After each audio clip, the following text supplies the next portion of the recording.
magbalik loob tayo sa Kanya. Dahil siya mismo ang nagnanais makapiling tayo.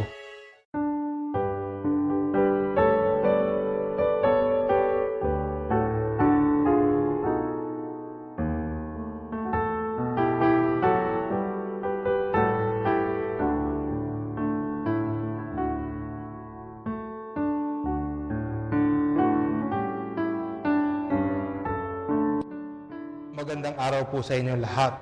Mag-uumpisa na po ang Kwaresma. At ang Kwaresma ay mag-uumpisa o bubuksan ito sa pamamagitan ng Ash Wednesday. At isa sa mga sinasambit po kapag Ash Wednesday ay dalawang sinasabi, pwedeng sabihin doon eh. Ang unang sinasabi doon, repent and believe in the gospel, or pwede din sabihin, from ashes you come, and to ashes you shall return.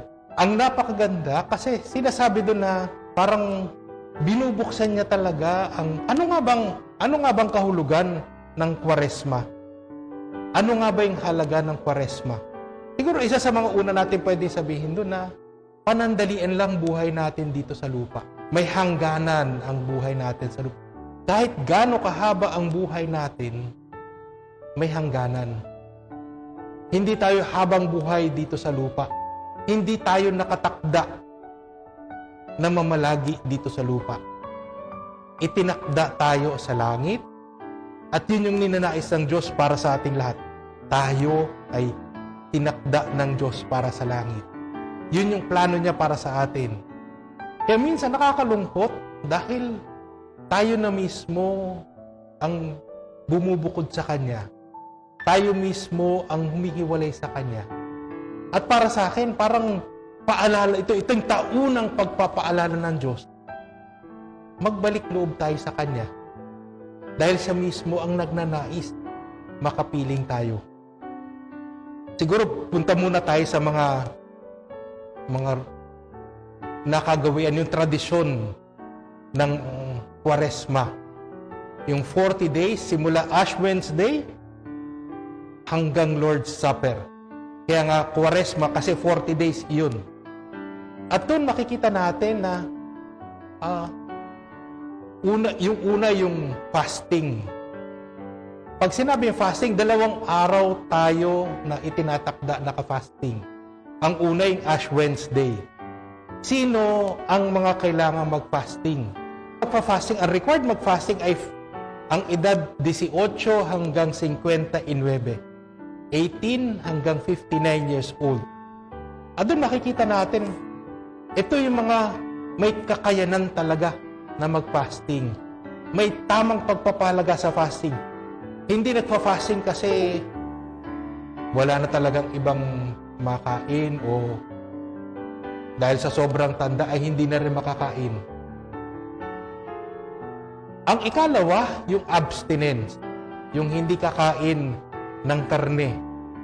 Pero sa panahon natin ngayon, parang sa mahal ng presyo ng karne, hindi na rin tayo makakain ng karne. Lalo na ng baboy, ano? Kaya nga, parang ang sinasabi, ang minimum kain ni Pope Francis ay hindi na mag-fasting sa pagkain, kundi mag-fasting tayo sa mga o mag-abstain tayo sa mga nakakasakit sa ating kapwa. Ang isa sa mga pinupuntirya lagi ni Pope Francis ay gossiping. Yung pagchichismis. Na sana'y maiwasan natin. Yung pagchichismis natin sa kapwa, pag-uusap o pinag-uusapan natin yung ating kapwa. Isa yun sa mga iminumungkahin na mag-abstain tayo. Pero sa akin, ano nga ba yung 2 practices na ito, yung abstinence at saka fasting? Sinusubukan niyang i-temper yung appetite natin. Na wag sana yung appetite natin ang maghari sa ating buhay. Wag sanang yung mga desisyon natin ay hindi nakasalalay sa ating appetite. Ang isa pa doon yung attachment.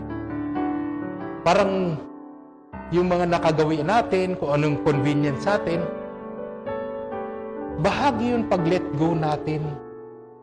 Ang lahat ng iyon ay ginagawa natin para magkaroon ng mas malaking puwang ang Diyos sa buhay natin. Marami doon nakagawian natin, nakasanayan na natin. Pero ang tanong doon, dahil ba doon may puwang ang Diyos sa buhay natin? Dahil ba doon parang yung awang na dati kapiraso lamang, lumalaki ba yung awang na yun para sa Panginoon? Do we give enough space for God? Do we really treat God as God? Kung siya nga talaga ay Diyos, yung puwang ba na yun, nararapat sa isang Diyos. Kaya nga ba, ito ay taunang nating ginagawa, taunang paghahanda. Kasi mahirap itong gawin. Pero kung ito'y magagawa natin, magagampanan natin, lalaki ng lalaki ang puwang para sa Diyos. Mas madali ang pagsunod sa Diyos. Mas madali ang pagtalima sa Diyos. Mas madali ang pakikinig sa Diyos. Nais ng Diyos na lumapit tayo sa Kanya. Lalo itong Kwaresma. Napakalayo na ng loob natin sa Kanya. At ang Diyos mismo nagnanais na nito. Pero tayo yung layo ng layo. Tayo yung iwas ng iwas. Nawa, ngayong Kwaresma, dahil na rin sa COVID, ay mawala at maalis natin lahat ng mga nakakasagabal sa ating paglapit sa Diyos para tunay nating maramdaman ang Kanyang pagmamahal, ang Kanyang kapatawaran, ang Kanyang pag-unawa. Huling-huli sa lahat, ang sabi ni Pope Francis na hopefully Lent is a movement towards greater charity, especially for those who are affected by the pandemic. Yung pagmamahal na lalo nating higit na nararamdaman kasi yung tabing, yung layo ay inaalis natin. Lalo nating higit nararamdaman ang pag-ibig ng Diyos. Higit panatag ang ating loob sa pag-ibig ng Diyos. Pero dahil din doon, nag-uumapaw yung pag-ibig sa atin. Mas madaling magmahal sa atin, para sa atin, sa mga taong tunay na apektuhan ng pandemya. Yung mga nawalan ng trabaho, yung mga hindi na nakakapag-isip ng matuwid, yung mga nagkawatak-watak ang pamilya dahil dito sa pandemya, may pag-abot yung nag-uumapaw nating pagmamahal para sa kanila. Malaki po ang hamon itong Kwaresma. At para sa akin, yung 40 days, para maiksi pa nga. Para magkaroon ng pagbabago sa atin, magkaroon ng kapanatagan sa atin, magkaroon ng pag-apaw ng pag-ibig sa atin. Pero, sa tingin ko naman, hindi naman tumitigil sa Kwaresma itong taunang paghahanda. Pwedeng maumpisahan lang sa Kwaresma, pero ito'y magpapatuloy. Higit-higit pa, lampas-lampas pa sa Semana Santa. Ito po si Bishop Robbie. Pagnilayan po natin ito. Pagsumikapan po natin isabuhay. God bless po.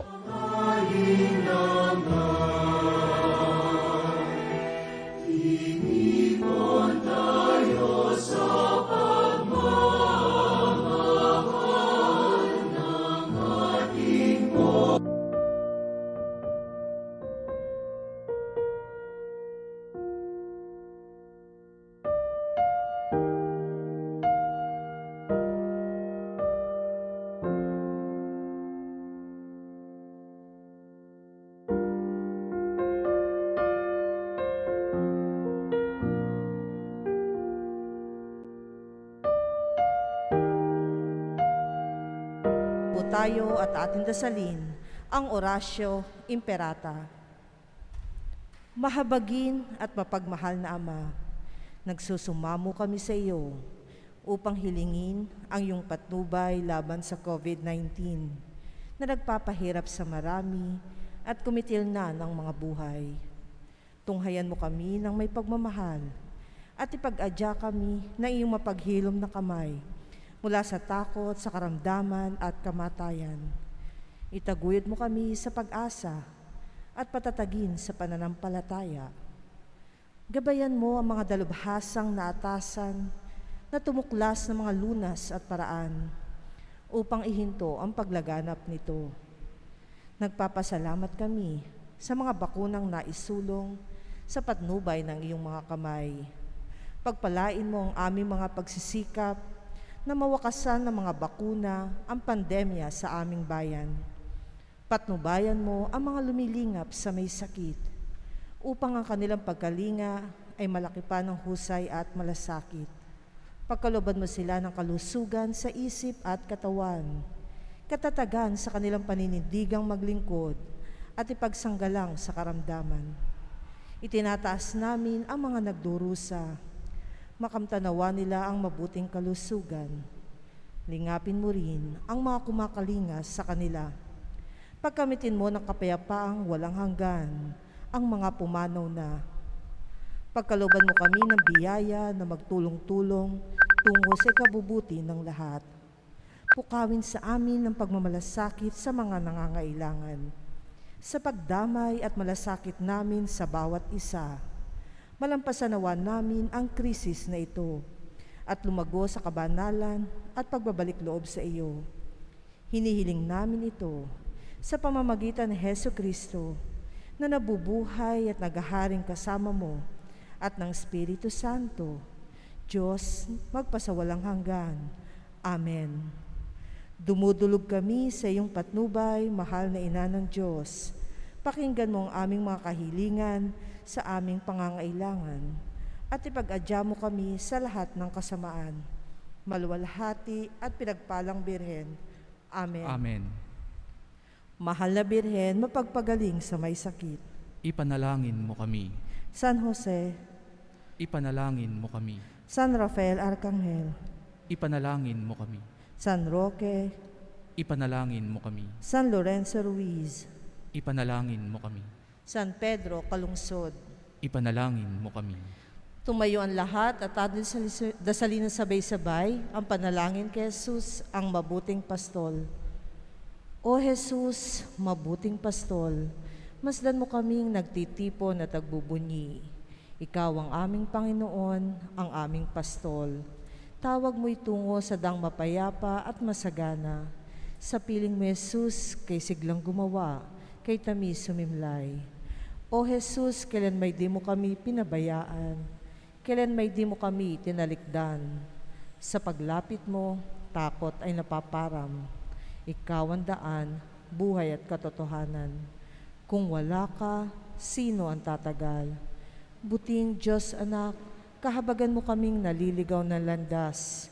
Isugo mong banal na Espiritu upang kami maging maamo at masunurin at naikisemdinggin ang kahilingang ito.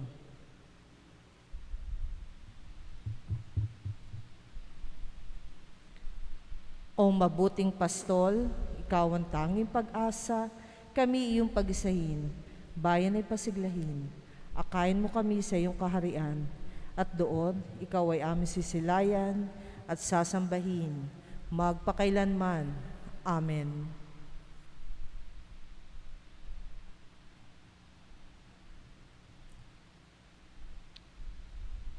Sa ngalan ng Ama at ng Anak at ng Espiritu Santo, Amen.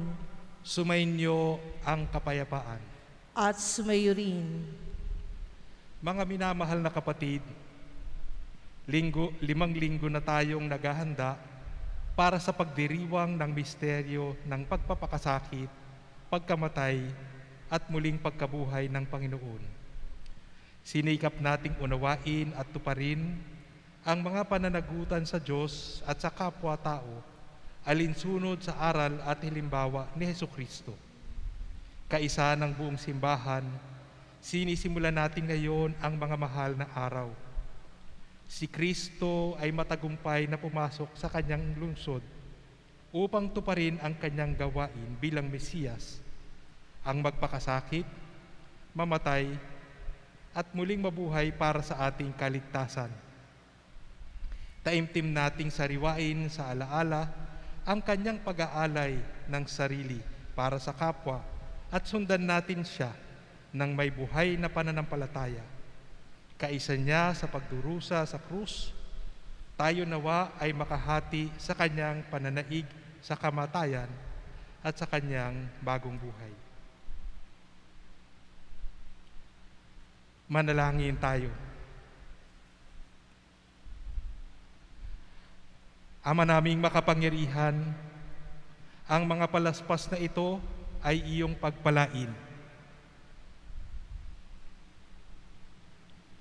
at pabanalin upang sa masaya naming pagbubunyi sa Mesiyas na aming hari, siya ay aming masundan at sa pamamagitan niya ay aming sapitin ang hindi magmamaliw na lungsod ng Jerusalem na kanyang pinaghaharian kasama mo at ng Espiritu Santo magpa sa walang hanggan.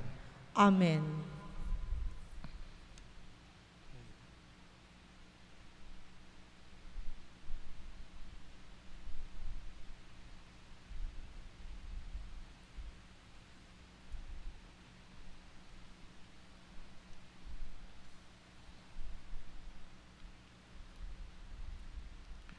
Sumainyo ang Panginoon. At sumayo rin. Ang mabuting balita ng Panginoon ayon kay San Marcos. Papuri sa iyo, Panginoon.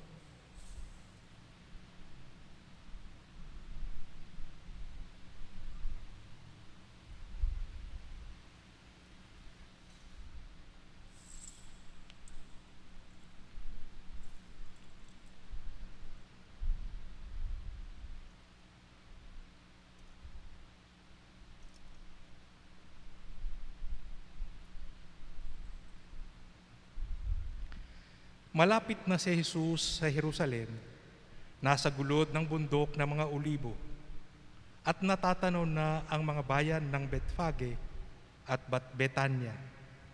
Pinauna ni Jesus ang dalawa sa mga alagad at sinabi sa kanila, "Pumunta kayo sa susunod na nayon.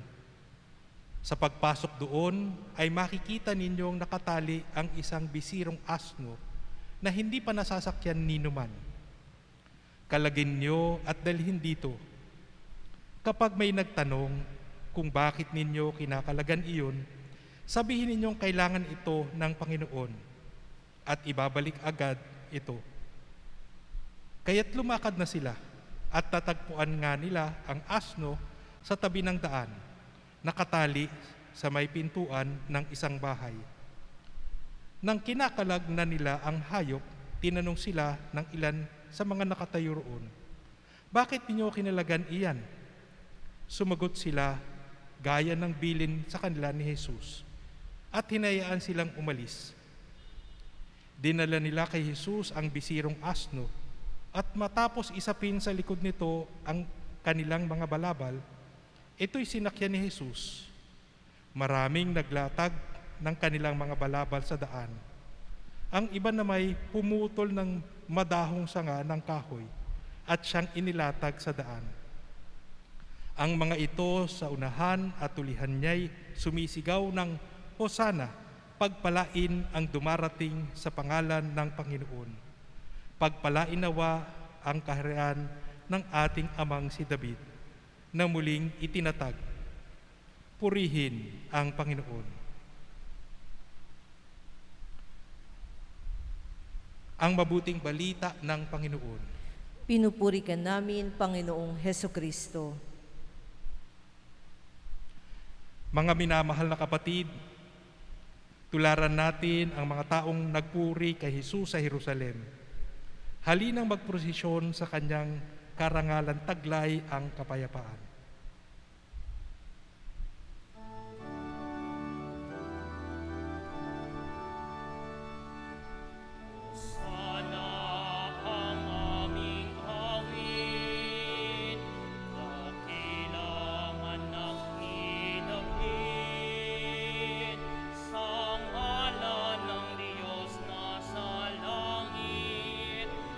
Pagpapala ang pagsabi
Manalangin tayo.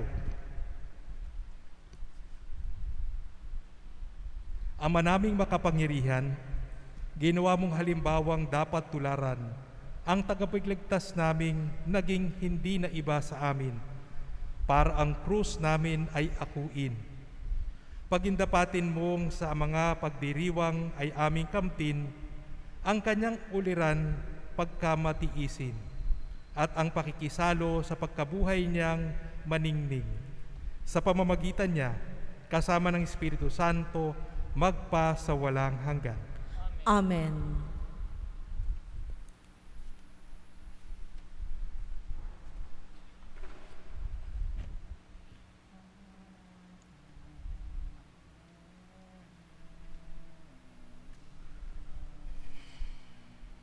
Pagbasa mula sa aklat ni Propeta Isaías. Ang makapangyarihang Panginoon ang nagturo sa akin nang sasabihin ko para tulungan ang mahihina. Tuwing umagay kanyang binubuksan ang aking pandinig.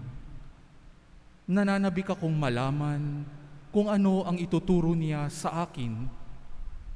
Binigyan niya ako ng pangunawa, hindi ako naghimagsik, ni tumalikod sa kanya. Hindi ako tumutol nang bugbugin nila ako. Hindi ako kumibo nang ako'y kanilang insultuhin. Pinabayaan ko silang bunutin ang buhok ko't balbas, gayon din nang lurhan nila ako sa muka. Ang mga pagdustang ginawa nila'y di ko pinapansin, pagkat ang makapangyarihang Panginoon ang tumutulong sa akin. Handa akong magtiis na sampaling parang bato, pagkat aking batid na ang sarili ko'y hindi mapapahiya. Ang salita ng Diyos. Salamat sa Diyos.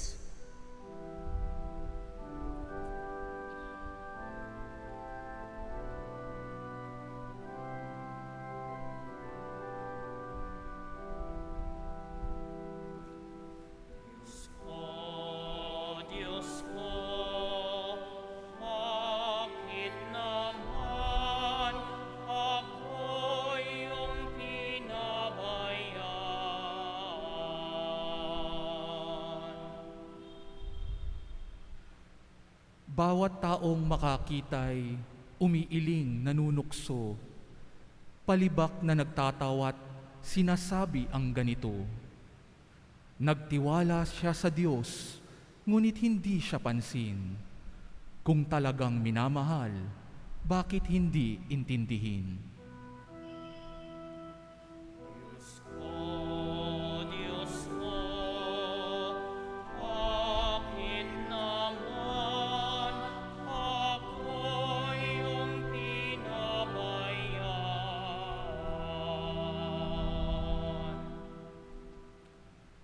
May pangkat ng mga buhong na sa aki pumaligid, para akong nasa gitna niyong asong mababangis. Mga mahipkot paa, butas sa pakong matulis. Ang buto ng katawan ko ay mabibilang sa masid.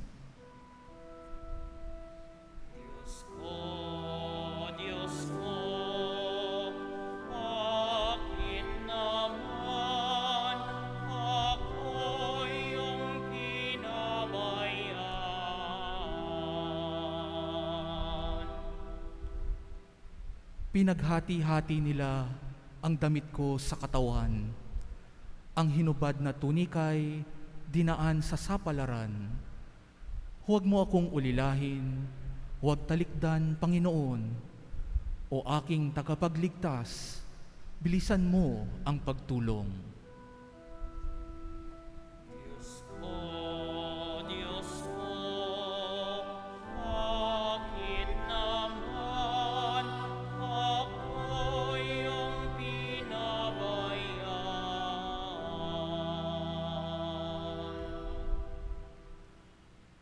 Ang lahat ng ginawa mo'y ihahayag ko sa lahat. Sa gitna ng kapulungay, pupurihin kitang ganap. Purihin ang Panginoon ng lahat ng kanyang lingkod. Siya'y inyong dakilain, kayong angkan ni Jacob. Ikaw bayan ng Israel, ay sumamba at maglingkod. Diyos ko, bakit naman ako iyong pinabayaan?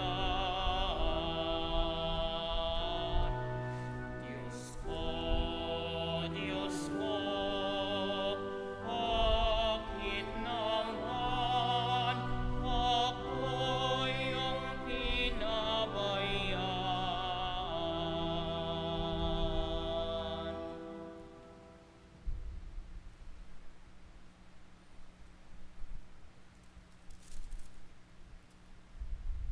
Pagbasa mula sa sulat tol San Pablo sa mga taga-Filipos.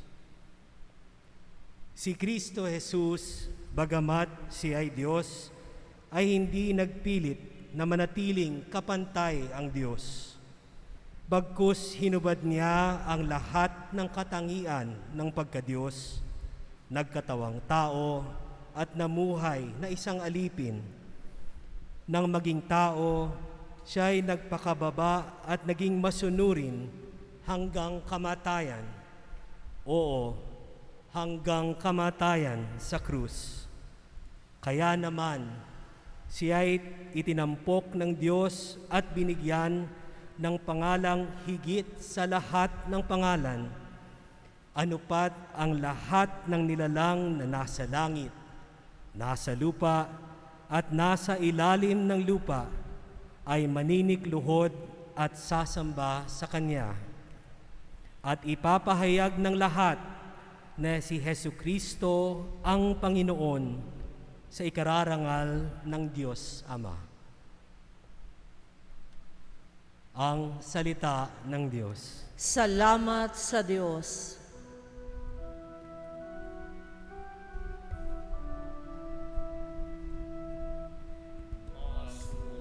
Masunurin Kristo Jesus, naghain ng buhay sa krus, kaya't dinakila ng Diyos, binigyan ng alang tampok, sa langit at sang sinuko.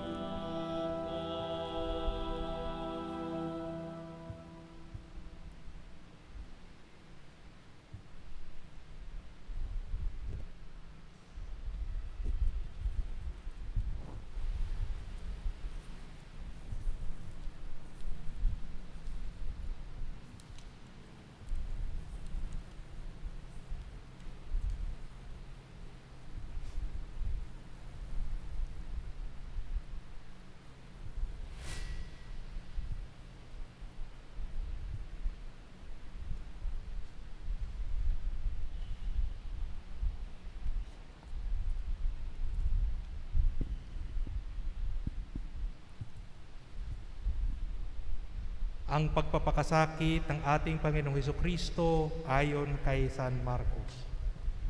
Kinaumagahan, nagpulong agad ang mga punong saserdote, ang matatanda ng bayan, ang mga eskriba, at ang iba pang bumubuo ng Sanedrin. Ipinagapos nila si Jesus at dinala kay Pilato. Tinanong ni Pilato si Jesus, Ikaw ba ang hari ng mga Hudyo? Kayo na ang nagsasabi. nagharap ng maraming sumbong ang mga punong saserdote laban kay Jesus, kaya't siya'y muling tinanong ni Pilato, Wala ka bang isasagot? Narinig mo ang dami ng kanilang sumbong laban sa iyo. ngunit hindi na tumugon pa si Jesus. Kaya't nagtaka si Pilato. Tuwing pista ng Paskwa ay nagpapalaya si Pilato ng isang bilanggo. Sino man ang hilingin sa kanya ng taong bayan. Nakabilanggo noon ang isang lalaking nagngangalang Barabas, kasama ng ibang naghimagsik at nakamatay ng nagdaang himagsikan. Lumapit ang mga tao at hiniling kay Pilato na isagawa na ang kanyang kinaugaliang pagpapalaya ng isang bilanggo. Kaya't tinanong sila ni Pilato, Ibig ba ninyong palayain ko ang hari ng mga Hudyo? alam ni Pilato na inggit ang nag-udyok sa mga punong saserdote na dalhin sa kanya si Jesus. Ngunit ang mga tao'y sinulsulan ng mga punong saserdote na sa Barabas ang hilinging palayain. Tinanong silang muli ni Pilato, Kung gayon, ano ang gagawin ko sa taong ito na tinatawag ninyong hari ng mga Hudyo? Ipako sa krus! Bakit? Ano ba ang kasalanan niya? ngunit lalo pang sumigaw ang mga tao. Ipako sa krus! Sa paghahangad ni Pilato na pagbigyan ng mga tao, pinalaya niya si Barabas. Si Jesus ay kanyang ipinahagupit at ibinigay sa kanila upang ipako sa krus. Dinala ng mga kawal si Jesus sa pretoryo, ang tirahan ng gobernador, at kanilang tinipon ang buong batalyon. Sinuotan nila si Jesus ng isang balabal na purpura. Kumuha sila ng halamang matinik, ginawang korona at ipinutong sa kanya. At sila'y patuyang nagpugay at bumati sa kanya. Mabuhay ang hari ng mga Hudyo! Siya'y pinaghahampas nila ng tambo sa ulo, pinaglulurhan at pabalik na niluhod-luhuran, at matapos kutsain, siya'y inalisan nila ng balabal, sinuotan ng sariling damit, at inilabas upang ipako sa krus. Nasalubong nila ang isang lalaking galing sa bukid, si Simon na taga Cirene, ama ni na Alejandro at Rufo. Pilit nilang ipinapasan sa kanya ang krus ni Jesus. At kanilang dinala si Jesus sa lugar na kung tawagi Golgota, ibig sabihin pook ng bungo. Binigyan nila siya ng alak na may kahalong mira, ngunit hindi niya ininom. Ipinako siya sa krus at nagsapalaran sila upang malaman kung alin sa kanyang mga damit ang mapupunta sa bawat isa. 9 ng umaga, nang ipako nila sa krus si Jesus. Sa itaas ng krus, isinulat ang sakdal laban sa kanya. Ang hari ng mga Hudyo. 2 tulisan ang kasabi niyang ipinako sa krus. Isa sa kanan niya at isa sa kaliwa. Sa gayoy natupad ang nasasaad sa kasulatan. Ibinilang siya sa mga salarin. Nilibak siya ng mga nagdaraan na tatango-tangong nagsabi, Di ba ikaw ang gigiba ng templo at muling magtatayo nito sa loob ng 3 araw? Iligtas mo ngayon ang iyong sarili. Bumaba ka sa krus. Kinutsa rin siya ng mga punong saserdote at ng mga eskriba, at ang sabi sa isa't isa, Iniligtas niya ang iba, ngunit di mailigtas ang sarili. Makita lang nating bumaba sa krus ang Mesiyas na iyan na hari ng Israel. Maniniwala tayo sa kanya. Inalipusta din si Jesus ng mga nakapakong kasama niya at nagdilim sa buong lupain mula sa tanghaling tapat hanggang sa 3 ng hapon. Nang mag-3 ng hapon, si Jesus ay sumigaw, Eloi, Eloi, lema sabachthani. Diyos ko, bakit mo ako pinabayaan? Narinig ito ng ilan sa mga nakatayo roon at kanilang sinabi, Pakinggan ninyo, tinatawag niya si Elias. may tumakbo at kumuha ng espongha. Ito'y binasa ng maasim na alak at pagkatapos ay inilagay sa dulo ng isang tambo at ipinasipsip kay Jesus. Sabi niya, Tingnan nga natin kung darating si Elias upang ibaba siya.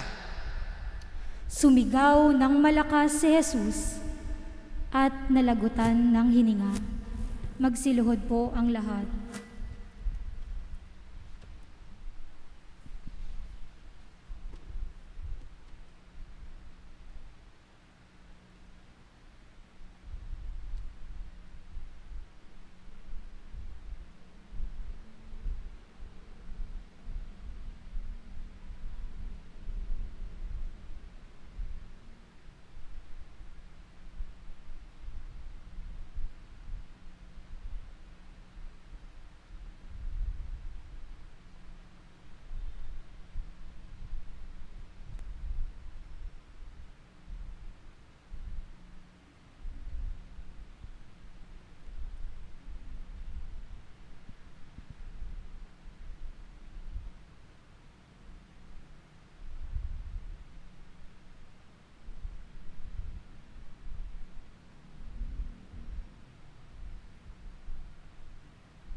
Magsitayo po ang lahat. Biglang nawasak sa gitna ang tabing ng templo mula sa itaas hanggang sa ibaba. Nakatayo sa harap ng krus ang isang kapitan ng mga kawal at kanyang nakita kung paano namatay si Jesus, kaya't sinabi niya, Tunay ngang anak ng Diyos ang taong ito. Ang mabuting balita ng Panginoon. Pinupuri ka namin, Panginoong Heso Kristo.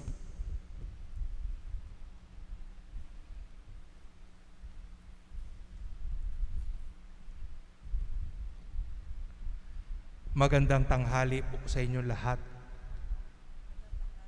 Ito na naman po tayo.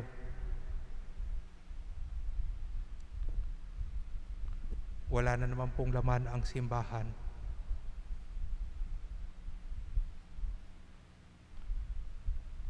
Pero ang lahat po ng ito'y ginagawa natin para masupil po o matigil yung pagtaas ng pagdami ng insidente ng infeksyon ng COVID-19 positive. Nakakalungkot po, pero may mga bagay po na kailangan talagang desisyonan alang-alang sa tao. Ang isa pong tumama sa akin talaga dito sa pagbasa po natin ay yung sinabing ibinilang siya sa mga salarin. Kasi ganun nga talaga yung nangyari sa kanya. Siya ay itinratong salarin kahit wala siyang kasalanan. Kahit siya mismo ay hindi pa siyang nakakaranas na magkasala. Siya ay tinratong salarin. Kahit yung ating unang pagbasa, sinasabi doon na inaalipusta siya. At ang tanging pinangahawakan lang sa ating unang pagbasa mula sa Propeta Isaias ay yung katotohanan. Ang nakikita lamang natin ay yung drama ng kanyang pagpapakasakit. At minsan tayo'y naiiwan lang din dun sa drama ng pagpapakasakit. Pero magandang tingnan nga natin, hindi lang kung anong drama ng pagpapakasakit ni Jesus, pero ano nga bang nangyayari sa kaloob-looban ni Jesus?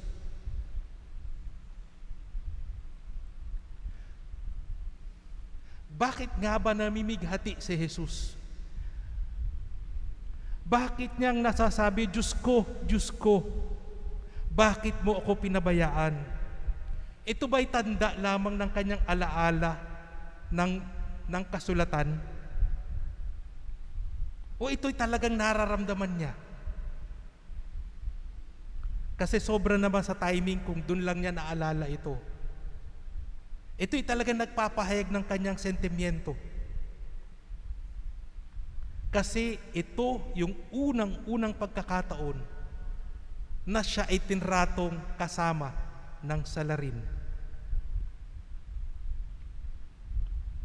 Ang sinabi pa nga ng iba, siya ay naging kasalanan para sa atin. Para ang kanyang pag-ako ng kasalanan natin, siya dun ang pagyapos sa kaparusahan ng kasalanan. Kaya doble-dobleng hirap ni Jesus na siya'y tratuhin na kasalanan at tanggapin ang kaparusahan ng kasalanan. At para sa akin, higit pa dyan,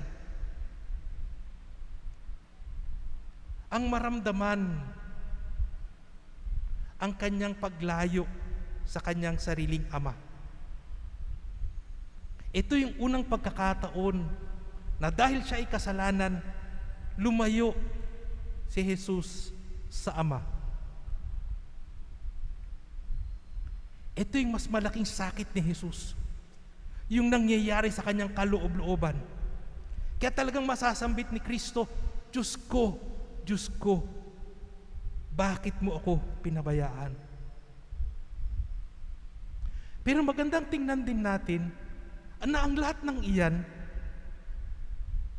ay bunga ng kagustuhan ng kanyang ama, nang maligtas ang kanyang sannilikha, na sa kanyang pagsunod nahahantong sa kamatayan,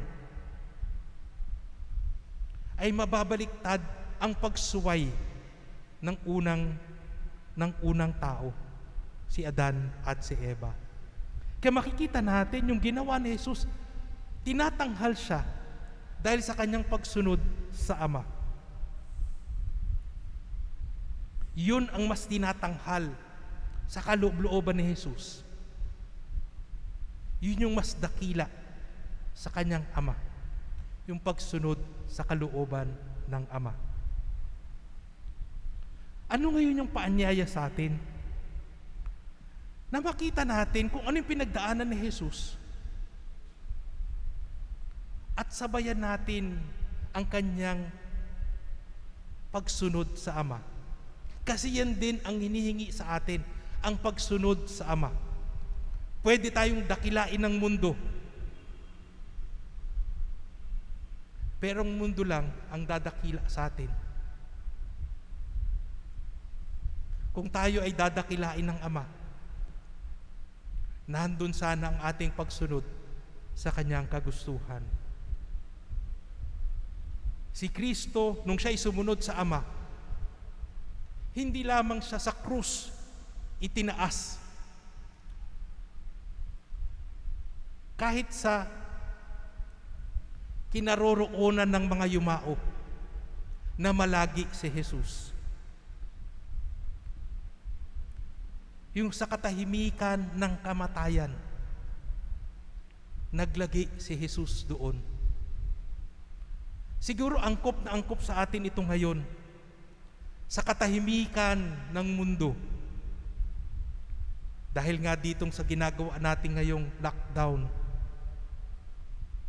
na tayo man lang ay hindi makapasok ng simbahan. Itong katahimikan ng kamatayan ni Jesus, o katahimikan ng kanyang pagkalibing, ay ating pasukin ngayong mahal na araw. Takot tayong isipin ang sarili nating kamatayan.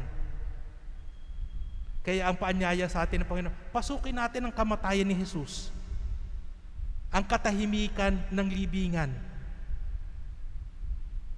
Damhin natin ang kapanatagan ng loob ni Jesus. Damhin natin ang kanyang pagtitiwala sa Ama, na tunay na nakasalalay, buong buo ang kanyang walang buhay na katawan sa Ama. Parang ganun din sa atin ngayon. Tayo ay nakasakatahimikan ng ating libingan. At tayo'y asak-asa lamang sa Diyos Ama. Ano ang sunod na mangyayari? Ano ang kahahantungan ng ating kamatayan? Pero ang sumusunod kay Kristo ay hindi lamang sumusunod sa kanyang pagkamatay, sumusunod din sa kanyang muling pagkabuhay. Kaya sa ating pananampalataya, yan ang ating inaasahan, ang ating muling pagkabuhay.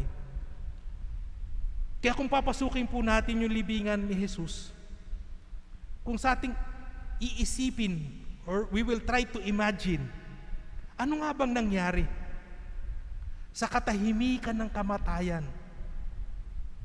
sa kahit katahimikan ng kinaroroonan ng mga yumao? Doon sisilaw sa atin ang liwanag ng Diyos, ang buhay ng Diyos, ang bagong buhay ni Kristo. Yan yung ating aasahan. At yan yung patuloy na nagbibigay sa atin ng pag-asa at lakas ng loob. Yan yung nagbibigay sa atin ng kapanatagan ng loob. Hindi yung sarili nating lakas. Hindi yung kadakilaan na binibigay sa atin ng mundo, kundi sa ating pagsunod sa Diyos. Doon natin masusumpungan ang pangako niya sa atin. Maging panatag ang loob sa Diyos. Huwag mabalisa, huwag matakot. Patuloy na umasa sa Diyos. Napakarami pong walang kasiguraduhan po ngayon. Pamilya po ang nai-infect po ng COVID. at lalo pong nakakatakot.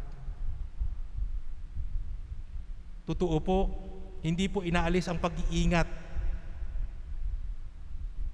Pero wag din tayong mawawalan ng pag-asa dahil ang ating pag-asa ay nasa sa Diyos.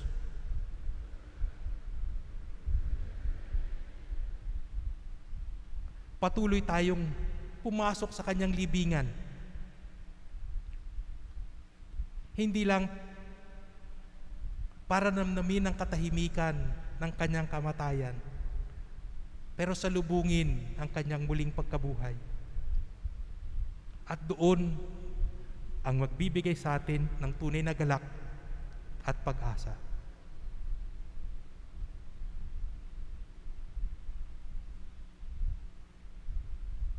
Ipahayag po natin ang ating pananampalataya. Sumasampalataya ako Sa Diyos amang makapangyarihan sa lahat, na may gawa ng langit at lupa. Sumasampalataya ako kay Jesucristo, iisang anak ng Diyos, Panginoon nating lahat. Nagkatawan tao siya lalang ng Espiritu Santo, ipinanganak ni Santa Maria ang Birhen, pinagpakasakit ni Poncio Pilato, ipinako sa krus, namatay, inilibing, nanawag sa kinaroroonan ng mga yumao, na may 3 araw na buhay na mag-uli, umakyat sa langit, naluklok sa kanan ng Diyos amang makapangyarihan sa lahat. Doon magmumulang paririto at hukom sa nangabubuhay at nangamatay na tao. Sumasampalataya naman ako sa Diyos Espiritu Santo, sa banal na simbahang katolika, sa kasamahan ng mga banal, sa kapatawaran ng mga kasalanan, sa pagkabuhay na muli ng matay na tao, at sa buhay na walang hanggan. Amen.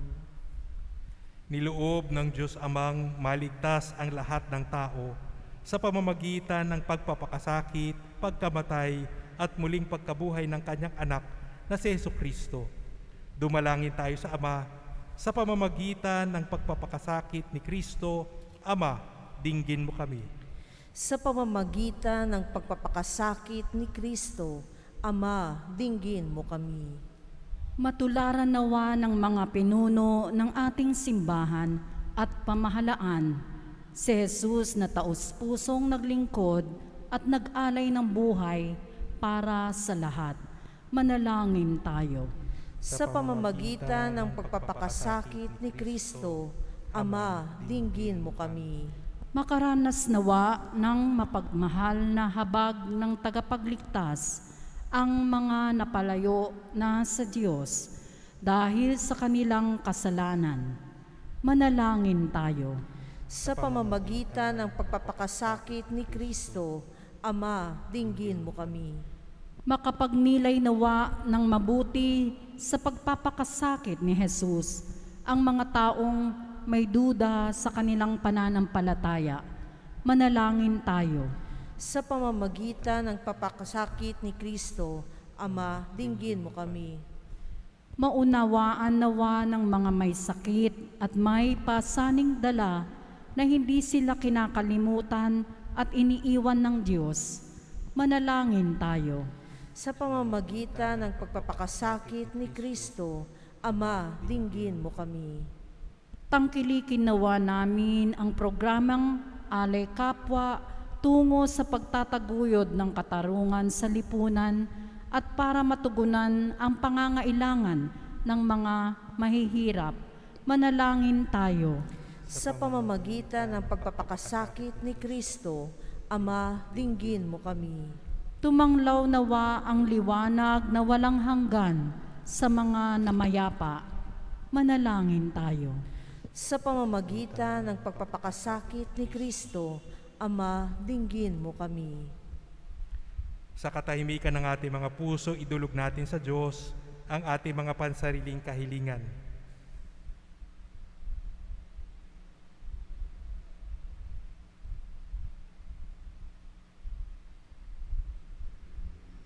Ama, dinggin mo ang mga pagsusumamo ng iyong bayan. Lumago nawa kami sa pananampalataya at pagtitiyaga sa gitna ng mga hapis sa buhay. Hinihiling namin ito sa pamamagitan ni Kristong aming Panginoon. Amen.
Manalangin kayo mga kapatid upang ang paghahain natin ay kalugdan ng Diyos amang makapangyarihan.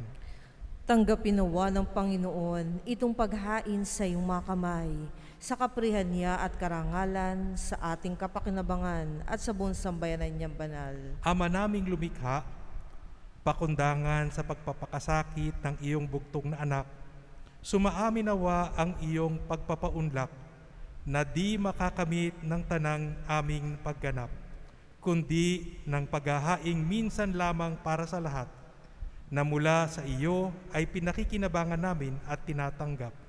Sa pamamagitan ni Jesucristo, kasama ng Espiritu Santo, magpa sa walang hanggan. Amen. Sumainyo ang Panginoon. At sumayo rin. Itaas sa Diyos ang inyong puso at diwa. Itinaas na namin sa Panginoon. Pasalamatan natin ang Panginoong ating Diyos. Marapat na siya ay pasalamatan. Ama naming makapangyarihan, tunay ngang marapat na ikaw ay aming pasalamatan sa pamamagitan ni Jesucristo na aming Panginoon. Wala siyang kasalanan, ngunit inaring salarin sa pagmamalasakit niyang kami ay palayain sa kamatayang kinasusuungan namin, kaya't namatay siya upang kami ay buhayin. Kaya kaisa ng mga anghel na nagsisiawit ng papuri sa iyo nang walang humpay sa kalangitan, kami nagbubunyi sa iyong kadakilaan.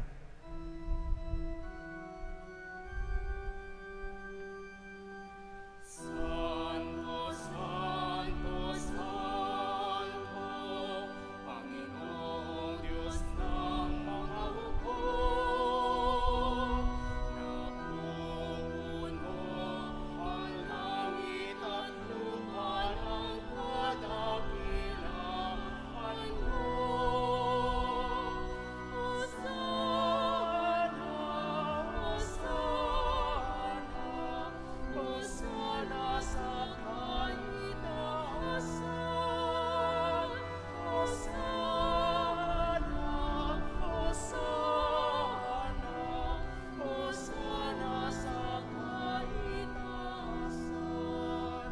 Pinagpalang na Panginoon, sa ngalan ng Panginoon. Hosana, Hosana, Hosana sa kaitaasan. Hosana, Hosana, Hosana sa kaitaasan.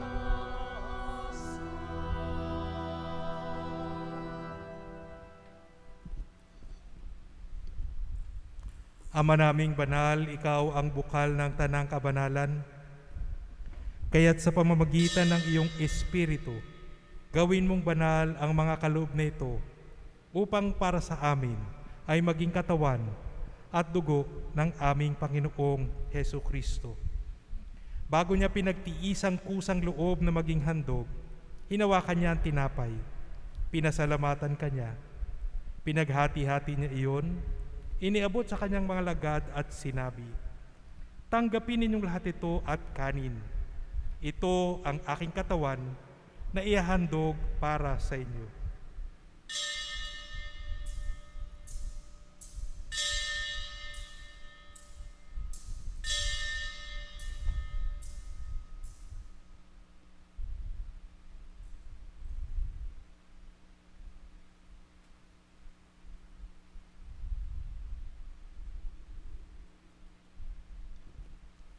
Gayon din naman nung matapos ang hapunan, hinawakan niya ang kalis. Muli kanyang pinasalamatan. Iniabot niyang kalis sa kanyang mga lagad at sinabi, "Tanggapin ninyong lahat ito at inumin. Ito ang kalis ng aking dugo, ng bago at walang hanggan tipan.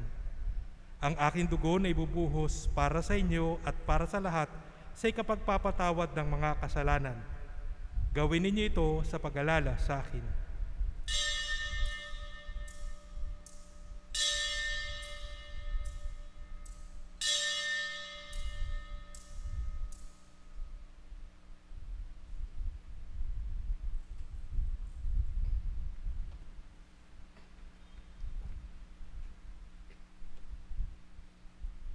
Ipagbunyi natin ang misteryo ng pananampalataya. Sa krus mo at pagkabuhay, kami natubos ang tunay. O Jesus, naming mahal, iligtas mo kami tanan. O Jesus, naming mahal, ngayon at magpakailanman. Ama, ginagawa namin ngayon ang pag-alala sa pagkamatay at muling pagkabuhay ng iyong anak. Kaya tinialay namin sa iyo ang tinapay na nagbibigay buhay at ang kalis na nagkakaloob ng kaligtasan. Kami nagpapasalamat dahil kami iyong minarapat na tumayo sa harap mo para maglingkod sa iyo. Isinasamo namin kaming magsasalo-salo sa katawan at dugo ni Kristo ay mabuklod sa pagkakaisa sa pamamagitan ng Espiritu Santo. Ama, lingapin mo ang iyong simbahan laganap sa buong daigdig. Puspusin mo kami sa pag-ibig, kaisa ni Francisco na aming Santo Papa, at ako ang inyong Aba at makasalanang lingkod at ng tanang kaparian. Alalahanin mo rin ang mga kapatid naming nahimlay nang may pag-asang sila'y muling mabubuhay, gayon din ang lahat ng mga pumanaw. Kaawaan mo sila at patuloyin sa iyong kaliwanagan. Kaawaan mo at pagindapatin kaming lahat na makasalo sa iyong buhay na walang wakas. Kaisa ng mahal na Birheng Maria na Ina ng Diyos, kaisa ni San Jose na kanyang kabiak, kaisa ng mga apostol at ng lahat ng mga banal na namuhay dito sa daigdig ng kalugod-lugod sa iyo. Maipagdiwang nawa namin ang pagpupuri sa ikararangal mo sa pamamagitan ng iyong anak na aming Panginoong Hesu Kristo. Sa pamamagitan ni Kristo, kasama niya at sa Kanya, ang lahat ng parangal at papuri ay sa iyo, Diyos Amang makapangyarihan, kasama ng Espiritu Santo, magpa sa walang hanggan. Amen. Amen.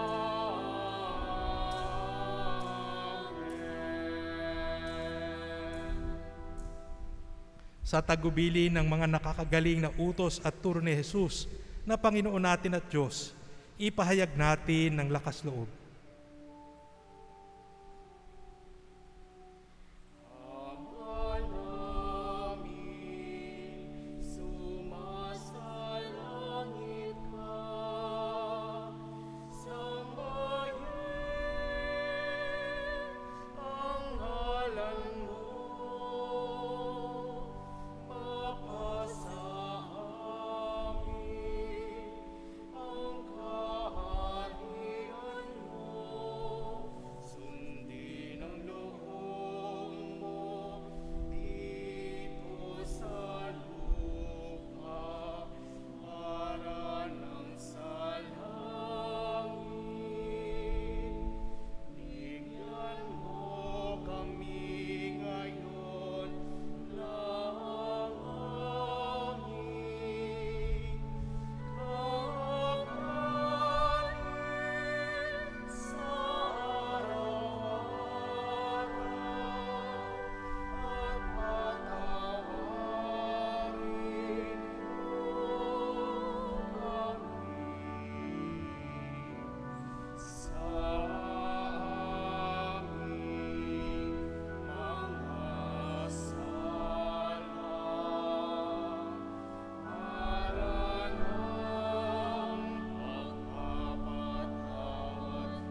Hinihiling namin kami adya sa lahat ng masama, pagkalooban ng kapayapaan araw-araw, iligtas sa kasalanan at ilayo sa lahat ng kapahamakan. Samantalang aming pinananabikan ang dakilang araw ng pagpapahayag ng tagapagligtas naming si Hesu Kristo. Sapagkat iyong kaharian at ang kapangyarihan at ang kapulihan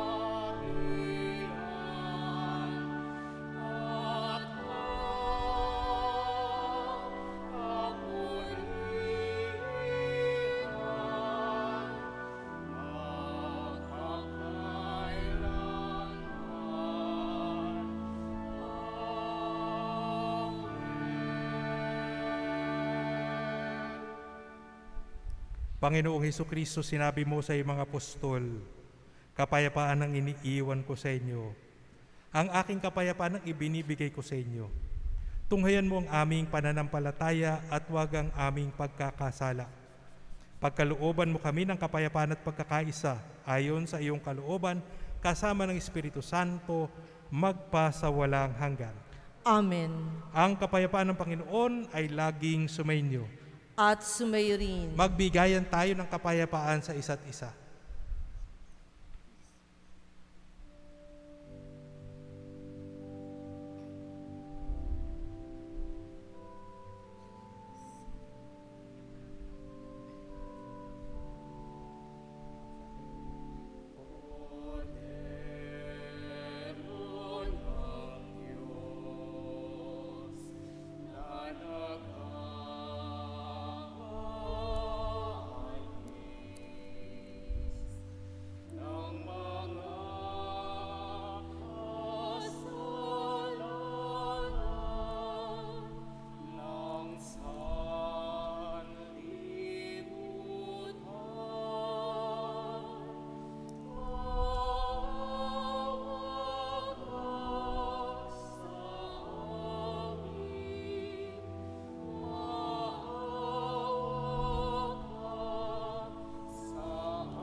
Mga kapatid, ito ang kordero ng Diyos.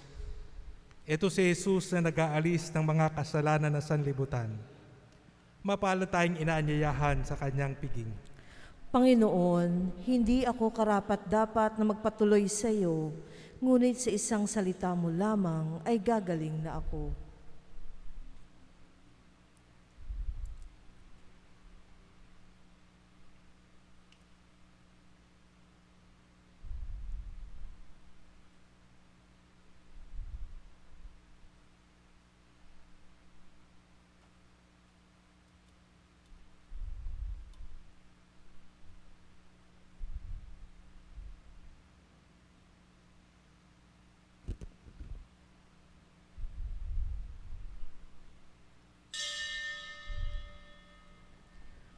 Panalangin para sa espiritual na pakikinabang.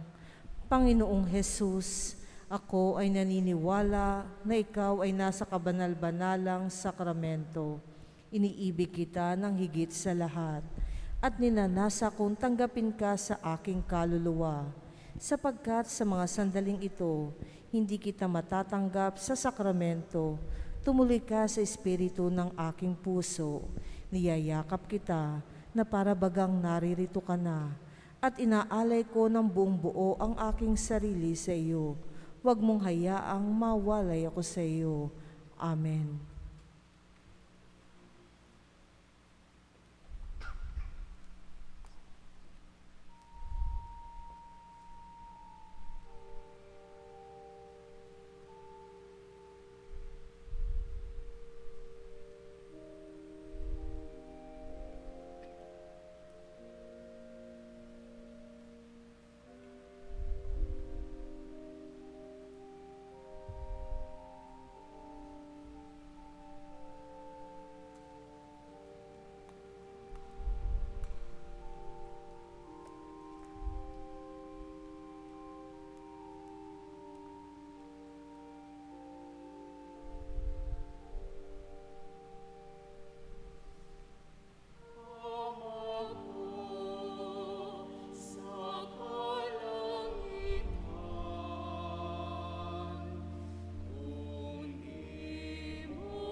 Manalangin tayo.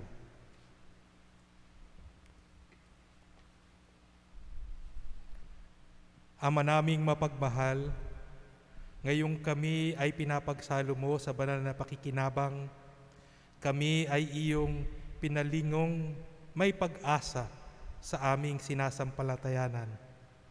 Pakundangan sa pagkamatay ng iyong anak, gawin mo kami makarating sa aming paroroonan, pakundangan sa kanyang muling pagkabuhay. Bilang tagapamagitan, kasama ng Espiritu Santo, magpa sa walang hanggan. Amen.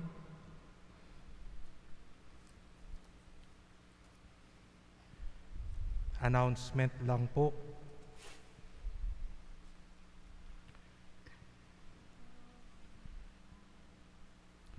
Ang lahat po ng ating misa ay gagawin na po nating online. Ang misa po sa Holy Thursday ay ganap na sa ika-alas 6 ng gabi. Ang celebration po ng the Lord's Passion sa Good Friday ay alas 3 ng hapon. Ang Easter Vigil po sa Black Saturday ay alas 7 ng gabi. At ang Easter Mass at opening ng Jubilee Door ay alas 6 ng umaga ng Easter Sunday. Para po sa karagdagang impormasyon ay maaari pong tumawag na lang sa opisina. Mula po sa IATF, protocols at ECQ guidelines, ang parish office po ay pansamantalang sarado mula March 29 hanggang April 4. Para sa mga nais magbigay sa kanilang mass intention, i-message lang po ito sa ating Facebook page sa Novaliches Cathedral at maaari po kayo mag-alay sa pamamagitan ng mga sumusunod na detalye. Pwede po sa GCash, yung QR code na makikita po doon, o kaya doon sa parish fund. Ang huli po ay nananatili pong bukas ang kulumbari po para tumatanggap po ng gusto pong maglagak ng labi ng minamahal.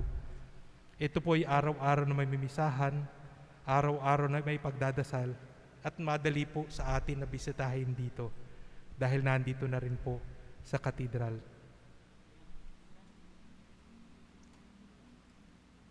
Mahirap po talaga ang isipin ng sarili ay mamatay.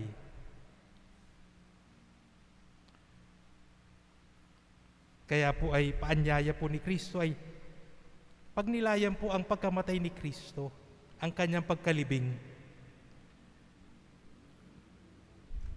Panatag at banayad ang kanyang loob, buo ang pagtitiwala sa Ama. Talagang sinabi natin na iniligay niya sa kanyang Ama ang kanyang buhay, buong pagtitiwala. Pero nanatili siyang panatag sa lahat. Dahil katiwa-tiwala ang Ama, puno ng pagmamahal, at ang kanyang pagsunod sa Ama ay isang pagdadakila sa ginawa ng anak. Sumainyo ang Panginoon. At sumayo rin. Magsiko kayo at hingin ang pagpapala ng Diyos. Ang Diyos Amang maawain ay nagkaloob sa inyo ng anak niyang nagpakasakit bilang huwaran ng pag-ibig, ay siya nawang magbasbas sa inyong lahat, pakundangan sa paglilingkod ninyo sa Kanya at sa kapwa ngayon at magpa sa walang hanggan. Amen. Pakundangan sa Kanyang kamatayan, upang kayo ay huwag dumanas ng walang katapusang pagkamatay, makamtanawa ninyo ang buhay na walang hanggan. Amen. Pakundangan sa pagpapakumbaba niya para sa inyong kapakanan, kayo naway makasalo sa kanyang muling pagkabuhay ngayon at magpa sa walang hanggan. Amen. At pagpalain kayo ng makapangyarihang Diyos, Ama, Anak, at ang Espiritu Santo. Amen. Tapos na ang banal na misa, humayo kayong taglay ang kapayapaan ni Kristo. Salamat sa Diyos.